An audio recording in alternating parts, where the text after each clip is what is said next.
Hidup TV mempersembahkan Oase Rohani Katolik yang dibawakan oleh para imam Keuskupan Agung Jakarta. Selamat menyaksikan. Selamat Paskah sahabat Oase Rohani Katolik yang terkasih. Salam damai bagi kita semua. Apa kabarnya Anda di hari ini? Kita berjumpa kembali pada Oktav Paskah, hari keempat dalam Oktav Paskah. Dan bersama dengan saya Patricia Elsa, saya sudah bersama dengan Romo Alfonsus Arpol Manik Okarem yang akrab kita sapa dengan Romo Alfons. Mari sekarang kita menyapa dahulu Romo Alfons. Romo, selamat Paskah, apa kabar Romo? Baik, terima kasih Mbak Elsa sudah menyapa dan juga kepada sahabat ORK dimanapun Anda berada. Saya secara pribadi juga mengucapkan selamat Paskah untuk kita semua. Semoga kebangkitan Kristus ini juga membawa pengharapan dan hidup yang baru bagi kita semua. Amin. Sahabat Oase Rohani Katolik yang terkasih, kita akan awali acara ini dengan doa bersama dengan Romo Alfons. Mari para saudara, kita satukan hati kita, mohon penerangan Roh Kudus untuk renungan sabda yang akan kita selenggarakan. Dalam nama Bapa dan Putra dan Roh Kudus, amin. Allah yang Maha Kuasa, Engkau tidak tinggal diam dalam kerajaan-Mu, namun Engkau menyatakan kuat kuasa-Mu dan rencana kasih-Mu kepada manusia melalui Yesus Kristus Putra-Mu yang turun, ialah Sang Sabda yang menjadi sama dan menjadi satu dengan kami manusia. Ia telah menyatukan dirinya bagi kami, dan dengan penuh kasih, Ia menarik kami kembali ke dalam persekutuan kasih denganmu, sehingga kami yang tersesat akhirnya Engkau temukan kembali. Kami yang berdosa akhirnya Engkau tebus. Kami yang mati akhirnya Engkau hidupkan kembali, berkat kebangkitan Yesus Kristus Putra-Mu. Ya Tuhan, tidak mudah bagi kami untuk selalu mengimani dan percaya kepadamu. Melalui pengalaman para rasul yang akan kami renungkan dalam Injil hari ini, kami melihat bahwa kami sangat membutuhkan pertolongan-Mu, membutuhkan rahmat-Mu, terutama supaya kami mengerti arti sabda-Mu bagi hidup kami. Karena sabda itu adalah terang bagi jalan dan kehidupan kami setiap hari. Maka ya Tuhan, agar sekiranya sabda-Mu itu dapat meresap dan menjadi milik kami, utuslah Roh Kudus-Mu saat ini kepada kami, untuk menghalau segala hal yang menghalangi kami berjumpa dengan Engkau di dalam sabda-Mu. Semoga Engkau memberkati para pendengar ORK, semoga Engkau memberkati juga keluarga mereka. Semoga lewat permenungan ini dapat semakin menambah iman, harapan, dan kasih mereka kepada Engkau dan kepada sesama. Kami mohon semuanya ini ya Tuhan, dengan perantaraan Yesus Kristus Tuhan dan Juru Selamat kami. Amin. Amin. Dalam nama Bapa, Putra, dan Roh Kudus. Amin. Marilah hai kamu yang diberkati Bapa-Ku, terimalah kerajaan yang telah disediakan bagimu sejak dunia dijadikan. Sahabat Oase Rohani Katolik yang terkasih, pada hari keempat dalam Oktav Paskah, kita akan membaca dan mendengarkan Kisah Para Rasul, bab 3 ayat 1 sampai dengan 10. Pada suatu hari, menjelang waktu sembahyang, yaitu pukul 3 petang, naiklah Petrus dan Yohanes ke bait Allah. Di situ ada seorang laki-laki yang lumpuh sejak lahirnya, sehingga ia harus diusung. Tiap-tiap hari, orang itu diletakkan dekat pintu gerbang bait Allah yang bernama Gerbang Indah, untuk meminta sedekah kepada orang yang masuk ke dalam bait Allah. Ketika orang itu melihat bahwa Petrus dan Yohanes hendak masuk ke bait Allah, ia meminta sedekah. Mereka menatap dia dan Petrus berkata, "Lihatlah kepada kami." Lalu orang itu menatap mereka dengan harapan akan mendapat sesuatu dari mereka. Tetapi Petrus berkata, "Emas dan perak tidak ada padaku, tetapi apa yang kupunyai, kuberikan kepadamu. Demi nama Yesus Kristus orang Nazaret itu, berjalanlah. Lalu Petrus memegang tangan kanan orang itu dan membantu dia berdiri. Seketika itu juga kuatlah kaki dan mata kaki orang itu. Ia melonjak berdiri, lalu berjalan kian kemari dan mengikuti Petrus dan Yohanes ke dalam bait Allah. Ia berjalan dan melompat-lompat serta memuji Allah. Ketika seluruh rakyat melihat dia berjalan sambil memuji Allah, mereka mengenali dia sebagai orang yang biasanya duduk meminta sedekah di gerbang indah bait Allah. Maka mereka takjub dan tercengang tentang apa yang telah terjadi padanya. Demikianlah sabda Tuhan. Syukur kepada Allah. Marilah kita tanggapi dengan mazmur tanggapan. Biarlah bersuka hati orang-orang yang mencari Tuhan. Biarlah bersuka hati orang-orang yang mencari Tuhan. Bersyukurlah kepada Tuhan, serukanlah namanya, maklumkanlah perbuatannya di antara bangsa-bangsa. Bernyanyilah bagi Tuhan, bermazmurlah baginya. Percakapkanlah segala perbuatannya yang ajaib. Biarlah bersuka hati orang-orang yang mencari Tuhan. Bermegahlah dalam namanya yang kudus, biarlah bersuka hati orang-orang yang mencari Tuhan. Carilah Tuhan dan kekuatannya, carilah selalu wajahnya. Biarlah bersuka hati orang-orang yang mencari Tuhan.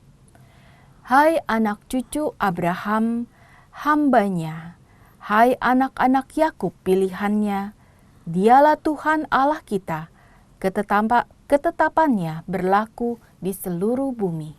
Biarlah bersuka hati orang-orang yang mencari Tuhan.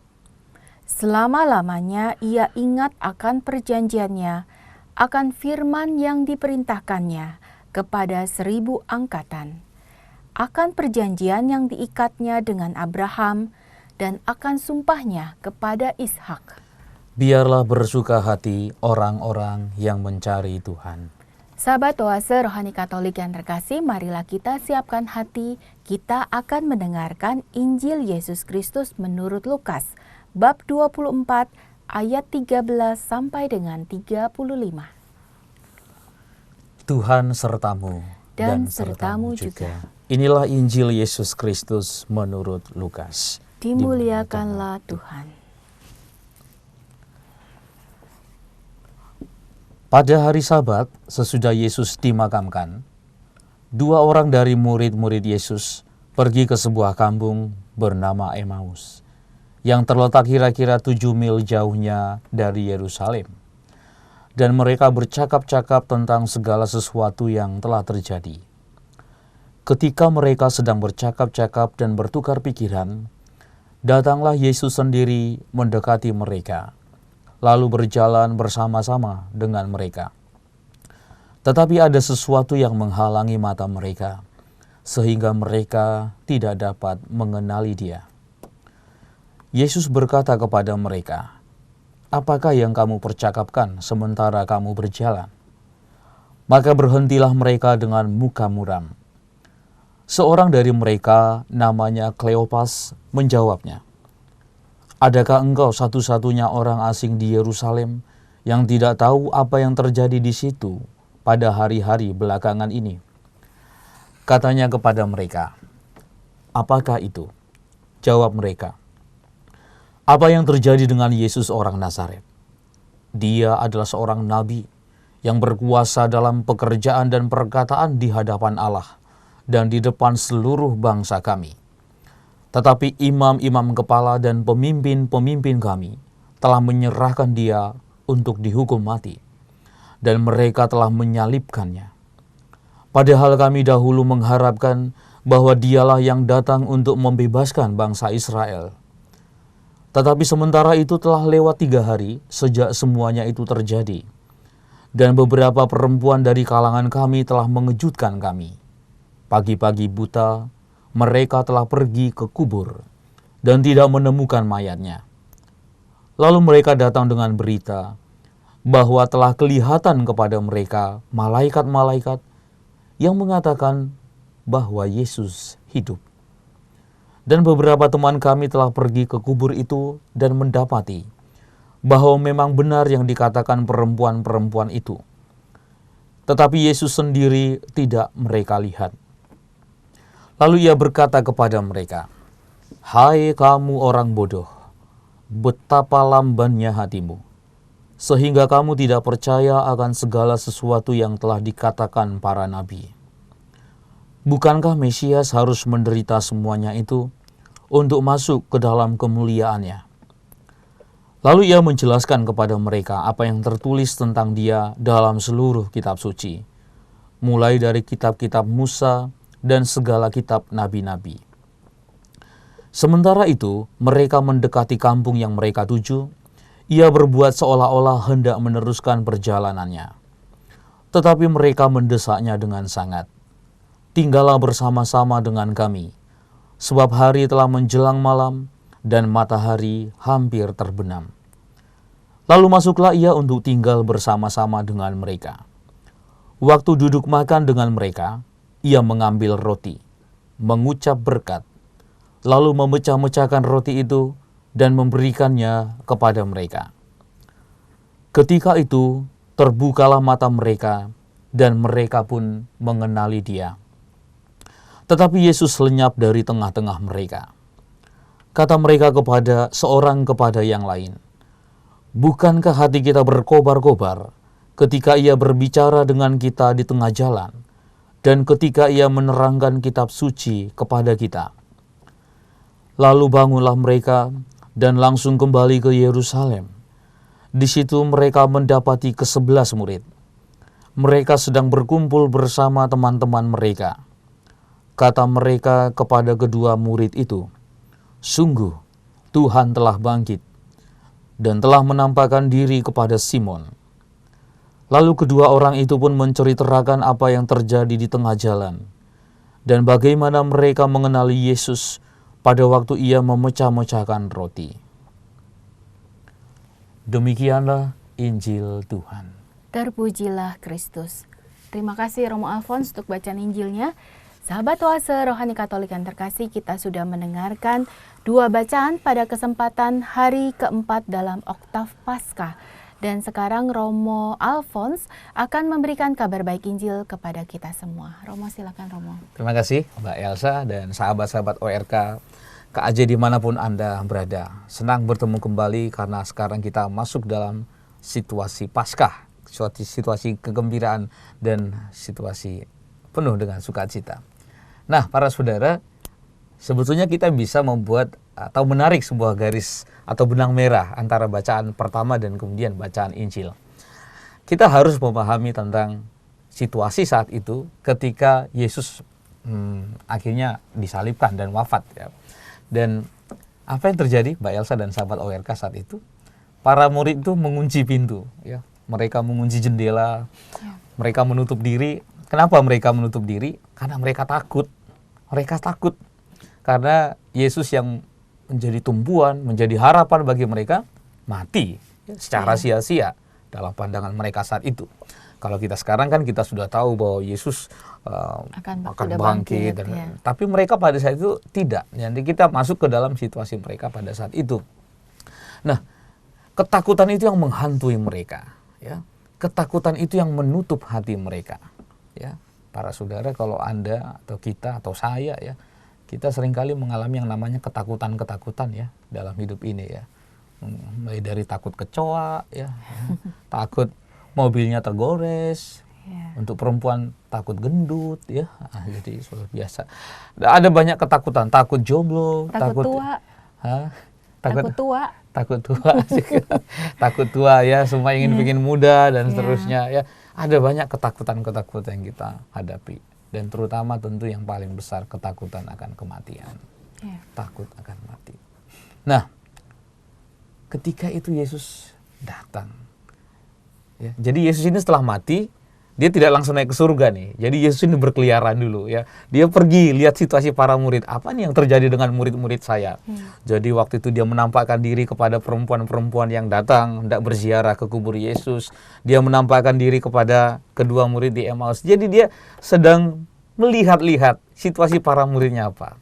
Dan ternyata situasinya sungguh mengenaskan karena mereka telah menutup diri mereka ketakutan, mereka mengalami kesedihan, kekecewaan yang luar biasa. Dan sehingga para saudara, Tuhan akhirnya datang kepada mereka, membobol pintu-pintu ketakutan, menjebol jendela dan lemari, atau pintu yang membuat mereka tertutup melihat Tuhan. Jadi para saudara, ketika Tuhan datang kepada para murid, apa yang terjadi? Mereka bergembira. Jadi para saudara, tanda dari orang yang berjumpa dengan Tuhan itu ialah mereka mengalami kegembiraan. Nah, situasinya menjadi berbeda ketika Yesus sudah bangkit, menampakkan diri, lalu dia berkata shalom, damai sejahtera. Dan ini semua memutarbalikkan ya, pikiran dan cara pandang para murid tentang siapa itu Yesus. Dan ketika Yesus akhirnya mereka percaya telah bangkit, lalu mereka sudah tidak takut lagi. Mereka berani. Mereka mewartakan Tuhan. Dan mereka mengalami perubahan yang nyata dalam hidup mereka. Dari orang yang takut sekarang mereka menjadi orang yang berani. Dari orang yang tertutup mereka sekarang berani keluar. Kita lihat dalam bacaan pertama bagaimana Petrus dan Yohanes sekarang. Ya, kalau dulu Petrus menyangkal Yesus ya. Di bait Allah dia menyangkal, oh saya tidak kenal dia. Tapi sekarang Petrus dan Yohanes pergi ke bait Allah. Ya, mereka mewartakan Tuhan, ya, mereka mewartakan kabar kebangkitan. Dan yang luar biasa ya Mbak Elsa dan teman-teman sekalian, seorang Petrus pun bisa melakukan karya-karya Allah, yaitu penyembuhan, karya-karya mujizat Allah. Dikatakan tadi, emas dan perak tidak ada padaku, tetapi apa yang kupunyai kuberikan kepadamu. Demi nama Yesus orang Nazaret itu berjalanlah. Wow, luar biasa ya. Mereka mendapatkan kuasa Roh Kudus, mereka mendapatkan kuasa ilahi untuk melakukan karya-karya penyembuhan. Nah, ini situasi yang terjadi. Nah, jadi sekarang kita kembali ke Injil. Nah, Injil ini adalah kisah tentang pasca kebangkitan Tuhan. Sementara kisah para rasul ini adalah kisah pasca Yesus naik ke surga ya. Setelah Yesus mencurahkan Roh Kudus kan, lalu kemudian mereka akhirnya mengalami kepenuhan roh, mereka pergi mewartakan, bahkan ada yang memberi diri dibaptis ya. Nah, sekarang kita kembali ke kisah Injil, yaitu kisah pasca kebangkitan Tuhan. Nah, kisah ini sangat terkenal ya, dan ini sudah berulang kali kita dengarkan tentang kisah perjalanan ke Emmaus oleh dua orang murid ya. Ini cukup terkenal karena memang ada komunitas Emmaus Journey ya, yang cukup digandrungi ya, cukup disenangi oleh umat KAJ, karena ini mau berbicara tentang sharing kitab suci, sharing tentang pengalaman. Nah, tentu kita bisa melihat bagaimana atau konteksnya Injil ini diwartakan. Jadi Mbak Elsa dan teman-teman ORK, Lukas menulis Injil itu tahun 80 ya, untuk komunitas-komunitas Kristen Yunani ya. Ya, jadi yang sebagian besar itu terdiri dari bukan orang-orang Yahudi yang sudah bertobat ya. Nah, pada tahun 60 dan tahun 70-an itu merupakan tahun-tahun yang paling sulit. Kenapa? Karena ada waktu itu penganiayaan yang besar terhadap orang-orang Kristen yang dilakukan oleh siapa? Kaisar Nero ya, tahun 64 ya. Lalu kemudian kita tahu bahwa 6 tahun kemudian, tahun 70 Masehi, akhirnya Israel, Yerusalem dihancurkan ya, Bait Allah diruntuhkan. Dan pada saat itu ada pembantaian terhadap orang-orang Yahudi yang memberontak. Nah, pada tahun itu juga para rasul yang menjadi saksi kebangkitan menghilang secara bertahap ya. Lalu kemudian orang-orang yang sudah percaya kepada Tuhan nampaknya mulai merasa lelah dalam perjalanan ya, mulai merasa capek dalam perjalanan. Mereka bertanya dari manakah mereka bisa mendapatkan kekuatan agar mereka tidak berkecil hati ya, di tengah-tengah tantangan penganiayaan yang dihadapi. Bagaimana menemukan kehadiran Yesus dalam situasi yang begitu sulit? Nah, Lukas memberikan kisah penampakan Yesus ini untuk mencoba menjawab semua pertanyaan tadi. Lukas ingin mengajarkan komunitas bagaimana kita diajak untuk menafsirkan kitab suci agar dapat menemukan kembali keberadaan Yesus dalam kehidupan. Nah, dari Injil ini nanti saya akan memberikan 4 poin ya Mbak Elsa dan teman-teman AWRK. Nah, kita bagi Injil ini dalam 4 bagian atau 4 episode. Ya. Yang pertama itu tentu ayat 13 sampai ayat 24 ya. Di sini Yesus sungguh-sungguh datang dan masuk ke dalam realitas kenyataan para murid. Yesus bertemu dengan kedua muridnya dalam situasi apa? Kedua muridnya dalam situasi ketakutan karena kekurangan iman. Kedua muridnya juga berada dalam situasi murung, ya, murung. Lalu juga situasi sedih. Selain situasi sedih, mereka juga mengalami situasi kecewa mereka. Nah, ternyata kekuatan kematian dan kekuatan salib yang telah dikenakan kepada Yesus ternyata juga itu bisa mematikan harapan para murid.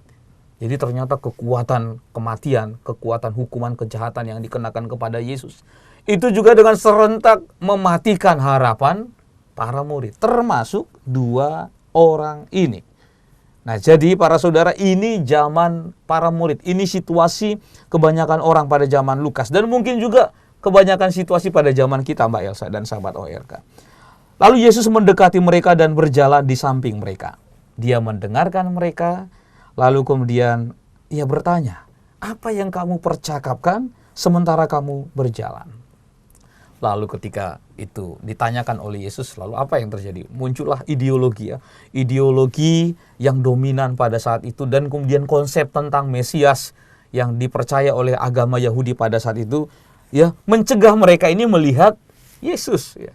Nah, kan mereka berpikir, wah Yesus ini kan harusnya menyelamatkan kami, membebaskan kami dari perbudakan Mesir. Sehingga harapan-harapan yang tak kunjung tiba itu membuat mereka tidak bisa melihat kehadiran Yesus. Jadi para saudara, ternyata orang yang kecewa, yang sedih dan murung itu ya bisa jadi tidak mampu untuk melihat kehadiran Tuhan dalam hidup mereka. Nah, jadi para saudara, Yesus sungguh luar biasa karena ia melakukan pendekatan yang sungguh luar biasa ya. Untuk tahu situasi para murid, apa yang ia lakukan? Ia mendekati mereka, ya kan? Ia mendekati mereka, mendengarkan realitas kenyataan hidup mereka, merasakan masalah-masalah mereka, dan juga mampu mengajukan pertanyaan yang nanti ini akan menggiring mereka untuk melihat kenyataan dari perspektif yang lebih kritis. Nah, ini bagian pertama. Jadi Yesus mendekat pada kenyataan hidup para murid. Ya. Lalu kemudian langkah yang kedua, bagian yang kedua itu Lukas 24 ayat 25 sampai 27. Ya. Jadi Yesus menggunakan Alkitab untuk menerangi kehidupan, menggunakan kitab suci untuk menerangi kehidupan. Nah, di sini dikatakan Yesus menggunakan Alkitab dan sejarah orang-orang untuk menerangi masalah yang membuat nantinya kedua sahabat yang sedang kecewa itu bisa memperjelas dan mempertegas situasi hidup mereka. Dia juga menggunakan Alkitab untuk menempatkan mereka dalam seluruh rencana Allah yang datang sejak zaman Musa dan para nabi. Dengan demikian, Yesus hendak menunjukkan bahwa sejarah itu tidak pernah luput dari campur tangan Tuhan.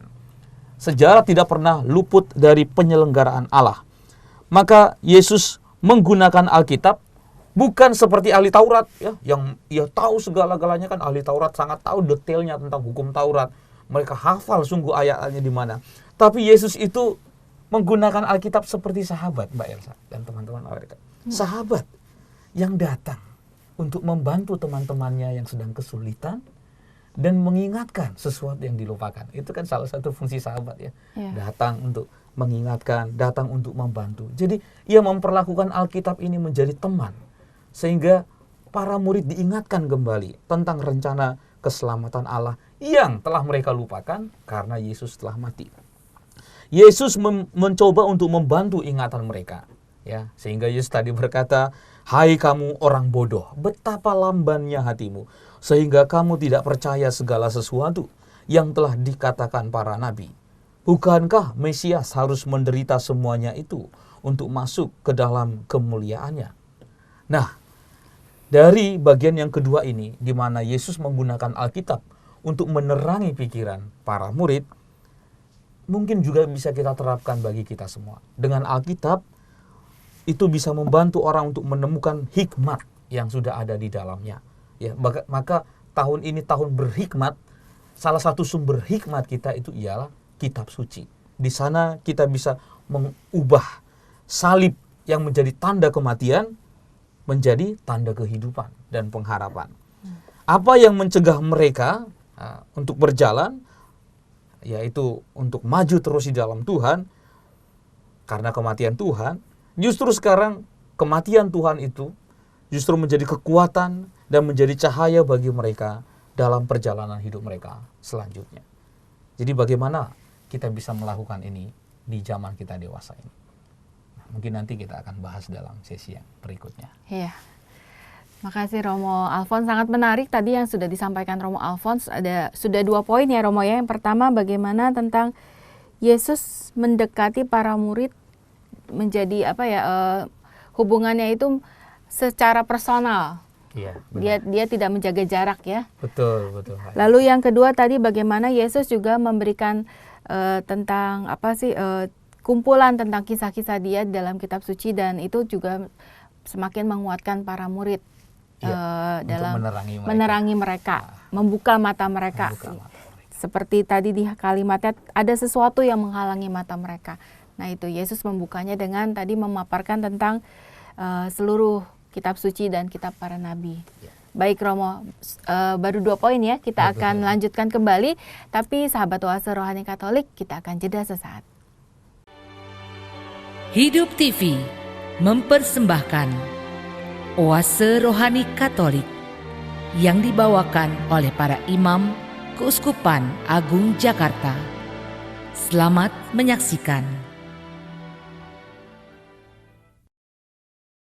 Terima kasih Anda masih bersama dengan kami, sahabat Oase Rohani Katolik yang terkasih. Masih bersama dengan Romo Alfonsus Arpol Manik Okarem, yang akrab kita sapa dengan Romo Alfons, dan saya Patricia Elsa. Romo, kita lanjutkan kembali apa yang tadi sudah Romo sampaikan, kabar baik Injil. Dan tadi Romo Alfons di sesi awal menyampaikannya begitu menarik dan menjadi suatu remah juga bagi yang mendengarkan pada saat ini, Romo. Kita lanjut ya. Iya, kita lanjut. Part yang ketiga ya. Sahabat ORK di mana Anda berada. Nah, tadi bagian pertama kita telah membagi kisahnya bagaimana Yesus sungguh-sungguh mau datang untuk mendekati situasi para murid, kenyataan yang mereka hadapi saat itu dengan segala kekecewaan dan kesedihan mereka. Tetapi Tuhan tidak hanya berhenti sampai di situ. Ia mulai menjelaskan tentang kitab suci, tentang rencana keselamatan Allah, dengan harapan kitab suci ini menerangi pikiran mereka, ya, menerangi hati dan budi mereka. Nah, sekarang kita masuk ke part yang ketiga, ke bagian yang ketiga. Saya kasih judul di sini, berbagi di dalam komunitas, berbagi dalam komunitas. Ya. Nah, ternyata ketika kita membaca Injil ini, terutama setelah Lukas 24 ayat 13 sampai ayat 27, ternyata belum terjadi perubahan apa-apa ya kepada para murid ya. Kan kita baca tadi mereka belum mengalami perubahan apapun ya. Lalu kemudian Alkitab sendiri ternyata belum membuka mata mereka. Itu hanya membuat hati mereka berkobar-kobar. Nanti kan kita lihat, wah pantesan ya tadi waktu kita dengar dia jelasin kitab suci, hati kita berkobar-kobar. Hanya membuat hati mereka berkobar-kobar. Nah, sekarang Mbak Elsa dan sahabat-sahabat ORK, apa yang membuka mata mereka dan membuat akhirnya mereka melihat dan berkata bahwa itu adalah Yesus. Ternyata yang membuka mata mereka dan membuat mereka mengenal Yesus itu ialah apa? Pemecahan roti. Pemecahan roti. Ketika mereka diajak, mereka mengajak Yesus untuk makan, lalu Yesus mengambil roti, memecah-mecahkannya. Dan saat Yesus memecah-mecahkannya, saat itulah mereka mengenal bahwa dialah Yesus. Nah, jadi para saudara-saudariku yang terkasih, pemecahan roti, gerakan berbagi bersama, dan perayaan perjamuan kudus, ini 3 pilar yang sangat penting dalam kehidupan para rasul pada saat itu dan juga bagi kehidupan kita. pada saat keduanya mengenal Yesus, mereka itu seperti lahir kembali. Ya, jadi mereka mengalami kelahiran kembali. Dan saat itu apa yang terjadi? Yesus menghilang, tentu saja. Yesus tidak mau menjadi komando atas perjalanan mereka selanjutnya. Yesus ingin supaya mereka bangkit. Mereka punya kaki, mereka mampu berjalan, mereka tahu apa yang harus mereka lakukan. Nah, jadi relevansi dari part 3 ini, bagian ketiga ini bagi kita ialah bagaimana kita, Mbak Elsa dan sahabat ORK dimanapun Anda berada, kita bisa menciptakan lingkungan atau komunitas yang solider, ya, di mana di situ ada perayaan, di mana di situ ada berbagi bersama. Nah, karena para saudara, ketika kita berkumpul bersama, di situ Yesus hadir. Di situ Roh Kudus berkarya. Nah, Roh Kudus inilah yang akan membuat kita, membantu kita untuk menemukan dan mengalami firman Allah itu dalam hidup kita. Dan menuntun kita untuk lebih memahami apa arti kata-kata Yesus itu dalam hidup kita. Sekali lagi para saudara, fungsi komunitas menjadi penting. Karena komunitas itu bisa menyelamatkan kita. Karena di dalam komunitas Yesus hadir. Di dalam komunitas Roh Kudus berkarya. Di dalam persekutuan gereja, Roh Kudus yang menjadi agen utama. Yang membuat gereja menjadi hidup. Nah, maka lewat komunitas kita akan semakin dimampukan untuk menghayati kebenaran sabda Tuhan itu dalam hidup kita. Ini yang ketiga. Nah, sekarang yang keempat, tentu resultnya, hasilnya. Hasilnya ternyata apa? Bangkit. Bangkit itu berarti mereka harus kembali ke Yerusalem. Mereka tidak lagi pergi ke kampung halamannya. Karena saat itu mereka ingin pulang kembali. Tapi mereka harus kembali ke Yerusalem. Mereka berdua berani. Ya, karena di Yerusalem memang ada kematian. Ada kekuatan kematian yang mematikan harapan mereka. Tadi saya katakan. Tapi sekarang mereka datang kepada para murid. Dan mereka berjalan ke Yerusalem. Meskipun di sana mereka tahu bahwa kekuatan kejahatan itu masih terus bekerja, masih terus aktif. Namun sekarang semuanya sudah berubah. Jika Yesus sudah hidup, maka di dalam Dia dan dengan Dia ada kekuatan yang jauh lebih kuat daripada yang dapat membunuhnya. Sekali lagi, para saudara, karena jika Yesus sudah hidup dan mereka sudah bertemu dengan Yesus yang sudah bangkit, maka di dalam Yesus dan bersama dengan Yesus ada kekuatan yang jauh lebih kuat daripada yang dapat membunuhnya. Jadi pengalaman ini membuat mereka bangkit kembali. Dan sungguh para saudara, Mbak Elsa, sahabat ORK yang terkasih, semuanya menjadi berubah. Semuanya menjadi berubah. Mereka kembali, bukannya lari. Mereka makin percaya, bukan menjadi tidak percaya. Mereka sekarang menjadi berharap, bukannya putus asa. Mereka sekarang menjadi sadar, bukan mereka, ya ini nasib saya, ini sudah garis keturunan kita. Tapi mereka sekarang memiliki kesadaran yang tajam akan siapa Yesus. Ya, alih-alih berita buruk tentang kematian yang menghinggapi mereka, sekarang kabar baik tentang kebangkitanlah yang merasuki hati dan jiwa mereka. Keduanya mengalami hidup dan hidup di dalam kematian, dalam kelimpahan. Intinya dalam satu kata, bahwa mereka hidup, bukan lagi mati. Ini adalah tanda bahwa Roh Yesus telah bertindak di dalam mereka. Nah, ini sudah saya kasih 4 bagian, Mbak Elsa dan rekan-rekan ORK, sahabat pendengar yang budiman. Kita tahu pada akhirnya para murid ini menjadi saksi kebangkitan Kristus. Nah, sekarang pertanyaan bagi kita nih para saudara, apakah Mbak Elsa, sahabat-sahabat pendengar ORK, pernah nggak kita mengalami keputusasaan, ya, yang membuat kita berkata, saya sebenarnya punya harapan, tapi, nah terusnya. Apakah kita juga pernah mengalami tersebut? Lalu kemudian bagaimana kita membaca, merenungkan, memakai kitab suci ini? Pernahkah Anda, Mbak Elsa dan sahabat-sahabat ORK, merasa berkobar-kobar saat mendengarkan firman Tuhan dalam hidup Anda? Saat Anda merenungkan firman Tuhan itu, tiba-tiba hati Anda serasa terbakar. Wah, tiba-tiba iman Anda menjadi lebih kuat. Wah, mungkin Mbak Elsa pernah mengalami, makanya dia tersenyum pada saudara. Apakah misalnya kita juga membaca Alkitab sendiri atau kita juga menjadi bagian dari kelompok. Maka Sekarang banyak kelompok baca kitab suci, Romo. makanya saya anjurkan para saudara KAJ sudah bikin program gokil katanya, Go Kitab Suci Lingkungan. Ya, kan? Sekarang ada banyak komunitas ya, karena sebenarnya di dalam komunitas kita tidak hanya berbagi, tapi juga kita merenungkan sabda. Nah, orang Katolik jangan alergi dengan sabda Tuhan ya. Biasanya tuh ya kalau rosario itu 30 orang yang datang. Tapi kalau pendalaman kitab suci yang datang 8 orang.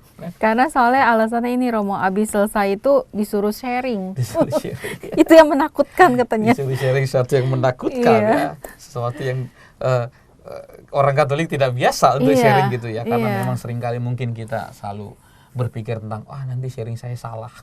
Padahal sebenarnya sharing tidak ada yang salah ya. Tidak ada sharing yang salah. Anda bisa bebas karena ini adalah pengalaman hidup Anda bersama dengan Tuhan. Pengalaman iman ya. Pengalaman iman Anda bersama dengan Tuhan. Nah, dari sini saya ingin mengajak kita merenungkan tentang dua hal ini. Yang kisah dari para dua murid Emmaus ini.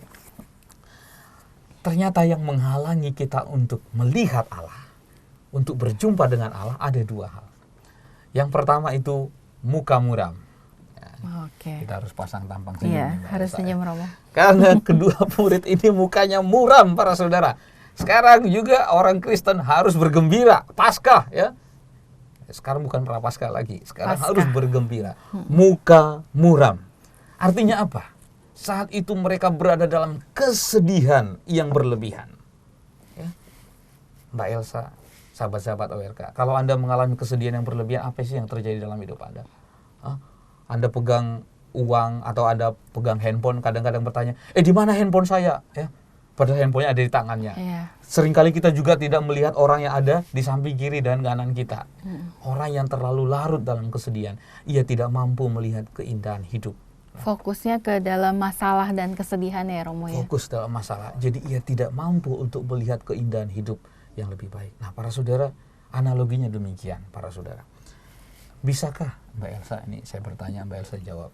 Bisakah 2 lembar daun, ya, 2 lembar daun kecil itu, bisa nggak itu menutupi dunia?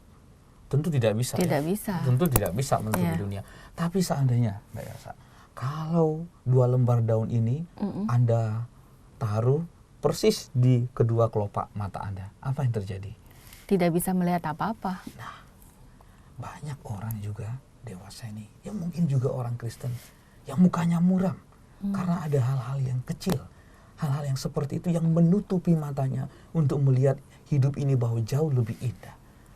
Ya, misalnya iri hati, ya, misalnya kesedihan yang berlebihan, ya, kemarahan, kebencian, itu membuat ia menutup diri, menutup matanya untuk melihat keindahan hidup yang Tuhan berikan kepada kita. Ya, nah, maka ini penting sekali para saudara. Ketika kita muka muram, ketika kita bersedih terlalu berlebihan, kita tidak bisa berjumpa dengan Tuhan. Kita tidak bisa melihat Tuhan. Nah, yang kedua, apa yang menghalangi mereka? Nah, tadi kan di dalam Injil kita dengarkan bahwa sekonyong-konyong ada sesuatu yang menghalangi mereka, sehingga mereka tidak mampu melihat bahwa itu Yesus. Itu seakan-akan ada selubung, kayak mungkin kelambu berlapis 20 ya, sehingga mereka melihat Yesus itu secara samar-samar. Atau mungkin bayangin aja Mbak Elsa sedang pakai kacamata hitam di ruangan yang gelap, ya kan, buta lagi. Kita nggak bisa melihat apapun. Nah, ternyata ada sesuatu yang menghalangi mereka. Apa yang menghalangi mereka, sahabat-sahabat ORK? Yang menghalangi mereka itu ialah harapan yang keliru. Harapan yang keliru. Hancur hati mereka mengenang Yesus ya. Hatinya hancur kalau berbicara tentang Yesus ya. Karena apa? Tadi kan kita dengarkan di dalam bacaan Injil ini ya. Nah, apa yang terjadi dengan Yesus orang Nazaret? Dia adalah seorang nabi yang berkuasa dalam pekerjaan dan perkataan di hadapan Allah dan di depan seluruh bangsa kami. Ayat 20, tetapi imam-imam kepala dan pemimpin-pemimpin kami telah menyerahkan dia untuk dihukum mati, dan mereka telah menyalibkannya. Padahal kami dulu mengharapkan. Ya, kami dulu mengharapkan ini, kami dulu mengharapkan itu. Ternyata harapannya tidak terpenuhi. Nah, harapannya keliru para saudara. Ini yang membuat mereka menghalangi untuk berjumpa dengan Tuhan, untuk melihat Tuhan. Harapannya pendek-pendek, ya. Harapannya kecil-kecil, ya. Nah, para saudara, ini seringkali menghalangi kita untuk berjumpa dengan Allah. Nah, akhirnya segala sesuatu diobati. Diobati oleh apa? Pemecahan roti. Ketika Yesus mengangkat piala, ia memecah-mecahkan roti itu. Lalu ia mengucap syukur. Mengucap syukur adalah obat bagi kerewelan hati kita. Ya. Mengucap syukur adalah obat bagi kita untuk bergembira di dalam hidup. Orang yang tidak bersyukur itu seperti minum dari sebuah gelas kosong, ya. Diisi berapapun pasti akan kurang. Pasti akan kurang. Sehingga ia tidak mampu untuk melihat keindahan hidup. Masih ingat waktu 10 kusta disembuhkan oleh Yesus, berapa yang kembali? Satu orang, ya, yang 9 pergi. Mereka tidak bersyukur kepada Tuhan, ya. Justru ketika Yesus mengangkat piala dan mengucap syukur, mereka mengenali, oh, Tuhan hadir dalam hidup saya. Nah, maka Mbak Elsa dan teman-teman sahabat ORK, saya mengajak Anda untuk hiduplah dengan penuh rasa syukur dalam hidup Anda. Bersyukurlah untuk apa yang Anda miliki, bukan mengeluh tentang apa yang belum Anda punya, ya. Orang yang bersyukur akan bekerja menurut rasa cukup. Orang yang tidak bersyukur akan bekerja menurut rasa kurang. Kurang terus. Udah dikasih rumah 1, kurang, pingin 2. Udah dikasih mobil 1, pingin kurang. Harusnya mobilnya 3, 10, dan seterusnya. Tapi orang yang bersyukur akan mengucap syukur, akan bekerja berdasarkan rasa cukup. Cukup. Nah, sahabat-sahabat ORK dan juga para pendengar yang terkasih, tentu Injil hari ini membawa sebuah pengharapan baru bagi kita. Ternyata di dalam Tuhan Yesus, para murid yang telah mengalami kebangkitannya juga mengalami kehidupan yang baru, mengalami kebangkitan, sehingga mereka menjadikan Yesus menjadi harapan mereka dalam hidup. Dan luar biasa, ya, bahwa dalam bacaan pertama tadi, para murid diberikan kuasa, ya. Emas dan perak tidak ada padaku, tapi dalam nama Yesus aku perintahkan, ya, berjalanlah. Mungkin bagi kita kuasa Yesus belum kuat padaku, tapi emas dan perak ada padaku, gitu, ya. Ya, maka ini saya berikan. Jadi ketika kita mengalami kebangkitan dan perjumpaan dengan Tuhan, kita tidak bisa lagi menyimpan kegembiraan itu bagi diri kita sendiri. Kita harus membagikan, memberi. Sharing is caring, katanya. Jadi memberi dan memberi. Jadi ada sebuah sikap hidup yang berubah bagi di antara para murid, para saudara dan sahabat baik yang terkasih. Ini kira-kira yang bisa masih kita dalami dari Injil ini, Mbak Elsa. Iya, baik Romo. Saya tertarik dengan tadi perkataan Romo, harapan yang keliru, ya. Iya. Nah, ini ya istilahnya masih orang yang mempunyai harapan tapi memang keliru. Iya. Ya bisa terhadap apapun ya Romo, ya. Biasanya sih harapan seseorang, misalkan istri berharap pada suaminya hidupnya baik, ternyata tidak, jadi keliru. Nah, pertanyaannya saya, bagaimana dengan orang yang tidak punya harapan? Ya. Nah, orang yang tidak punya harapan ini berada pada level yang lebih bawah lagi. Nah, maka sebetulnya orang yang demikian bukan hanya mereka orang yang malang, tapi mereka orang yang patut untuk kita kasihani, ya. Karena mereka boro-boro untuk melihat keindahan hidup ini, ya. Bahwa ternyata, wah, hidup ini saya susah menggambarkannya karena memang kita dipanggil untuk bergembira. Jadi memang apa ya? Mereka melihat bahwa tidak ada lagi harapan dalam hidup ini. Satu-satunya jalan ialah mengakhiri hidup ini. Mungkin dalam bentuk ekstrimnya itu. Yeah. Tapi dalam bentuk yang kecil-kecil gampang frustrasi, ya gampang bersedih, ya. Kadang-kadang orang frustrasi itu gimana ya? Dia tidak kekurangan apa-apa tapi kok hidupnya bersedih. Ada ya seperti kayak ini Romo, mungkin selalu merasa kesepian, selalu merasa hampa diri. Ya, kembali lagi kan ke kisah ini bahwa harapan mereka itu keliru. Jadi untuk orang-orang seperti ini kita harus memberikan pandangan. Seperti Yesus hari ini juga mencerahkan pikiran kedua murid, membuka harapanmu itu keliru. Yesus itu tidak seperti yang kamu maksudkan itu akan mengangkat senjata lalu kemudian mengusir Roma. Enggak, Yesus itu lebih dari itu. Dia menghapuskan perbudakan dari dosa, dari sumber segalanya itu yang menjadi sumber segalanya. Nah, kita tidak boleh keras kepada orang-orang yang kehilangan pengharapan seperti ini. Justru kita harus seperti Tuhan Yesus, kita datang kepadanya dan memberikan pengharapan kepada mereka bahwa Tuhan memberikan hidup bagi kita untuk kita nikmati. Anda dipanggil oleh Tuhan untuk sebuah tujuan berkat. Selalu kita bicara gitu ya. Kamu itu dipanggil Tuhan untuk sebuah tujuan ya, untuk menjadi berkat bagi orang lain dan sebagainya. Kita harus mampu untuk menjadi ini tadi sahabat ya, yang tadi paling penting ya. Sahabat untuk menolong mereka dan mengingatkan mereka tentang sesuatu yang mereka lupakan. Untuk orang-orang yang kehilangan pengharapan pasti ada sesuatu yang mereka lupakan ya, bahwa hidup ini punya tujuan, lalu kemudian kita dipanggil juga untuk menjadi berkat bagi orang lain, untuk mengembangkan diri. Nah, kemungkinan mereka salah alamat ya. Mereka sedang salah jalan ya. Kita bantu nih mereka supaya kembali ke jalurnya ya. Nah, seringkali orang-orang yang begini nih selalu menyendiri nih, Mbak Elsa. Ya, menyendiri. Dia bisa merasa sendiri di keramaian dan seterusnya. Nah, ada inilah analogi seperti itu ya. Jadi kita misalnya kalau ada sebuah bara api, bara api itu kan menjadi berapi, bernyala ketika berkumpul dengan yang lain. Apa yang terjadi kalau kita ambil satu kemudian kita pisahkan? Mati ya. Nah, jadi orang-orang yang kehilangan harapan tersebut ini harus segera kita masukkan dalam komunitas. Ya. Tarik, ayo kita ikut. Awalnya pasti dia berontak ya, tapi nanti dia ngalami, oh iya ya, ternyata wah, hidup itu indah ya. Oh, ternyata ikut Yesus itu ternyata menyenangkan, yang menggembirakan. Oh, ternyata masalah yang saya hadapi ini tidak ada apa-apanya dengan masalahnya si Ibu Pete sama Bapak Jengkol itu. Jadi ternyata masalah yang saya hadapi, oh ternyata melalui sharingnya menguatkan saya. Nah, orang-orang sepertinya harus ditarik, Mbak Elsa. Jangan dibiarkan menyendiri. Nah, seperti itu yang harus kita lakukan. Karena mereka tadi pakai kacamata hitam yang membuat mereka melihat bahwa hidup ini sama sekali gelap, penderitaan, gelap, nggak jelas gitu. Iya. Lalu ada lagi tadi ungkapan Romo yang menarik, sharing is caring. Itu menarik, Romo. Betul. Konkretnya seperti apa, Romo? Ya. Nah, saya akan mengisahkan kisah lucu. Nah, ada sebuah tradisi di Bait Allah di mana para rabi itu biasa ngajari hukum Taurat nih kepada orang-orang Yahudi. Nah, seperti biasa kalau para rabi mengajar itu umat pada ngantuk. Mungkin kalau Romo khotbah mungkin banyak umat yang ngantuk.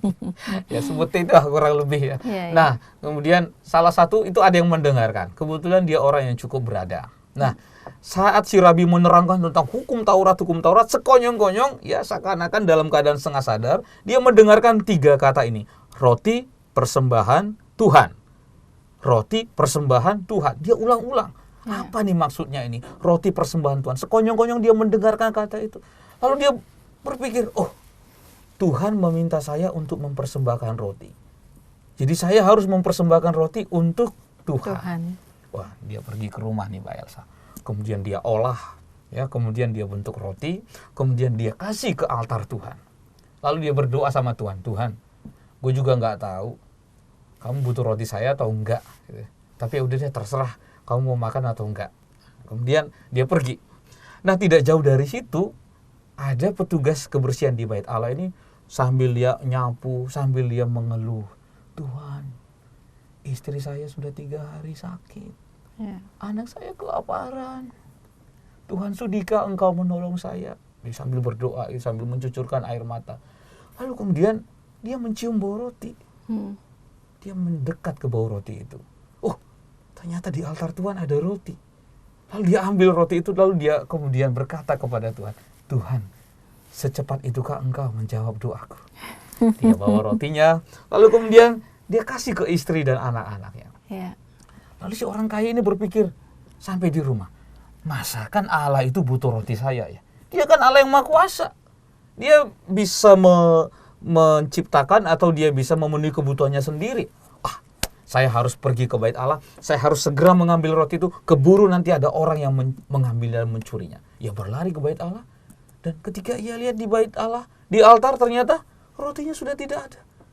Lalu dia berdoa, Tuhan, ternyata Engkau membutuhkan roti saya. Minggu depan saya akan berikan roti, ada kismis, keju, dan coklat, Tuhan. Wah. Lalu setiap minggu, begitulah pemandangan yang terjadi. Ia memberi, lalu kemudian si petugas bait Allah, petugas kebersihan, dia mengambil. Dia memberi dan mengambil. Sampai bertahun-tahun, rabi yang baru datang. Ketika rabi ini melihat pemandangan itu, lalu kemudian ia memanggil keduanya. Dan ia menceritakan apa yang terjadi. Ketika si orang kaya ini mendengarkan cerita itu, kenyataan yang tadi, ia kecewa. Harapan saya itu ialah, ini roti ini untuk Tuhan. Jadi ternyata Tuhan tidak membutuhkan roti-roti saya. Lalu si orang miskin juga kecewa. Ternyata Tuhan tidak menjawab doa-doa saya. Ini semuanya kebetulan saja. Lalu rabi yang bijaksana ini lalu berkata dan mengangkat kedua tangan si orang kaya. Kalian keliru, kamu salah mengerti ini semua. Hei kamu orang kaya, kamu telah dipakai oleh Tuhan untuk menjawab doa orang yang membutuhkan ini. Dan kamu orang yang miskin, kamu yang membutuhkan ini, doa-doamu telah dibalaskan oleh Tuhan, telah dijawab oleh Tuhan melalui orang kaya ini. Sudah selayaknya Anda harus menjadi perpanjangan tangan Tuhan. Nah, saya pernah mendapatkan salib, dapat salib sampai sekarang masih saya simpan. Salib di mana lengan Yesus itu putus, tidak ada sama sekali. Jadi dia hanya bergantung tanpa lengan. Lalu di situ ditulis, kamu adalah lenganku, tanganku. Nah, sudah selayaknya apa yang bisa kita berikan kepada orang lain, kita harus juga bagikan. Sharing is caring. Kepedulian kita menunjukkan bahwa kita ini orang Kristen. Satu orang Kristen bukanlah orang Kristen. Kita dipanggil untuk bersekutu, lalu kemudian kita juga harus membantu orang lain. Nah, berdosa itu bukan berarti kita membunuh, mencuri, gosip. Berdosa itu ialah ketika kita tahu dan mampu untuk melakukannya, tapi kita tidak mau melakukannya. Itu konsep dosa dalam pandangan kita. Jadi tidak hanya sekedar bahwa tidak membunuh bukan berdosa, tidak mencuri itu tidak berdosa, tapi berdosa itu ialah ketika kita tahu dan mampu untuk melakukannya, tetapi kita tidak mau untuk melakukannya. Nah, jadi kita lihat tadi dalam bacaan pertama bagaimana Yesus yang telah menolong dan membantu memperbarui hidup justru memakai Petrus dan Yohanes, alat yang rapuh ini, alat yang dari bejana tanah liat ini untuk bekerja, memberikan kuasa Allah. Dalam hal ini diberikan kekuatan penyembuhan kepada si lumpuh. Tuhan juga memakai tangan Anda, tangan Mbak Elsa, tangan kita semua untuk menjadi perpanjangan kasih Tuhan. Amin. Luar biasa, Romo Alfons sudah memberikan inspirasi pewarta dan kabar baik Injil kepada kita semua, dan kita semua masih dalam suasana Paskah, dan pastinya kita sedang bersuka cita dan juga percaya bahwa kebangkitan Tuhan juga akan membawa efek ataupun pengaruh yang sangat baik bagi diri, bagi jiwa rohani kita. Dan Romo Alfons akan memberikan berkat dan doa penutup kepada kita semua. Mari kita menutup renungan kita ini dengan mohon berkat Tuhan. Dalam nama Bapa dan Putra dan Roh Kudus. Amin. Allah Bapa yang Maha Kuasa, Yesus Kristus Putramu telah menjadi harapan bagi para murid. Dengan kebangkitannya, Ia telah menjebol pintu-pintu ketakutan hati mereka, sehingga mereka menjadi orang yang berani mewartakan kasih-Mu, mewartakan keselamatan-Mu, terutama mewartakan kebangkitan-Mu. Sehingga itu pertama-tama membangkitkan jiwa dan raga mereka untuk menjadi misionaris-misionaris cinta kasih-Mu ke berbagai penjuru. Tuhan, semoga kiranya kekuatan sabda-Mu ini menjadi daya dan inspirasi bagi kami untuk menjadi perpanjangan kasih Tuhan bagi sesama kami. Kami tahu ya Tuhan, dalam dunia sekarang ini yang seringkali dirasuki oleh egoisme, pemenjaraan diri, pementingan diri, mencari keuntungan sendiri. Toh kami Engkau panggil untuk melawan itu semua dengan mau untuk berbagi, mau untuk memberi, mau untuk mengasihi sebagaimana yang telah Petrus dan Yohanes lakukan bagi orang yang menderita itu. Kami juga Engkau panggil menjadi orang-orang Samaria yang baik hati, menjadi perpanjangan tangan-Mu bagi banyak orang. Kami telah menerima warta kebangkitan Paskah. Kami telah menerima kabar gembira, kami telah mendalami dan mengalami hidup yang baru di dalam Yesus yang telah bangkit. Kini kami juga hendak mewartakan kebangkitan itu dalam kesaksian hidup kami setiap hari. Maka ya Tuhan, mohon Roh Kudus untuk juga menyertai, membimbing, dan menuntun kami semua, agar kami senantiasa percaya dan selalu berharap di dalam Yesus kekuatan hidup kami. Demi Kristus Tuhan kami. Amin. Tuhan sertamu. Dan sertamu juga. Diberkatilah saudari-saudaraku yang terkasih, para sahabat OLK dimanapun Anda mereka berada, pekerjaan Anda, keluarga Anda, serta niat-niat baik Anda, oleh berkat Allah yang Maha Kuasa, Bapa dan Putra dan Roh Kudus. Amin. Sahabat Oase Rohani Katolik yang terkasih, saya Patricia Elsa bersama dengan Romo Alphonse Odo Carmel. Pamit undur diri, tetaplah semangat, mari amalkan Pancasila. Kita berhikmat, bangsa bermartabat. Demikianlah Oase Rohani Katolik yang dibawakan oleh para imam Keuskupan Agung Jakarta. Tuhan memberkati.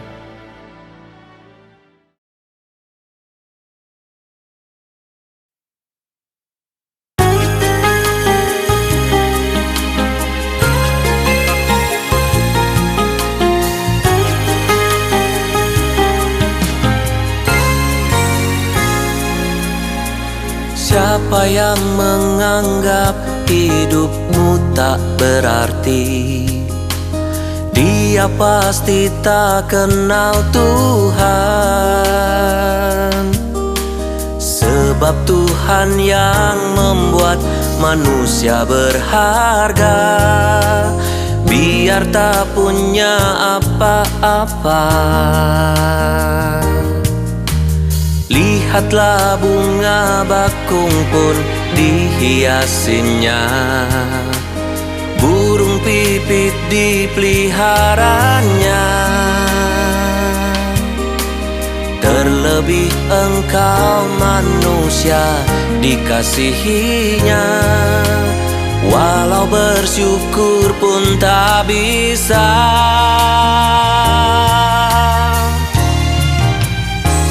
Bahkan rambutmu pun dapat dihitungnya, hari hidupmu dikenalnya. Biarkan dia berkuasa atas hidupmu, yang berharga di hadapannya.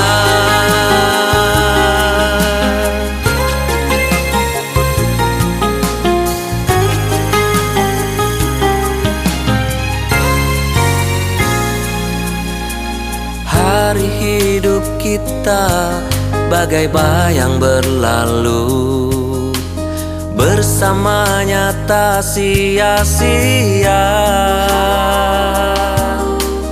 Bertahanlah sampai akhir yang bahagia, harapan akan selalu ada.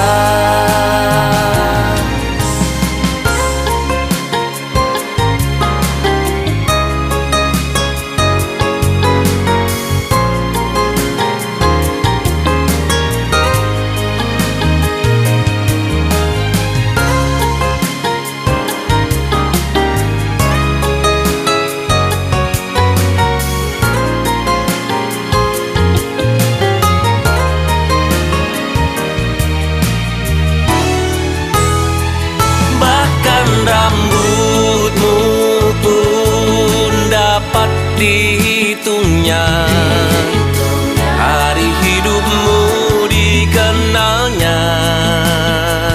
Biarkan dia berkuasa atas hidupmu, yang berharga di hadapannya. Bahkan rambutmu pun dapat dihitungnya, hari hidupmu dikenalnya.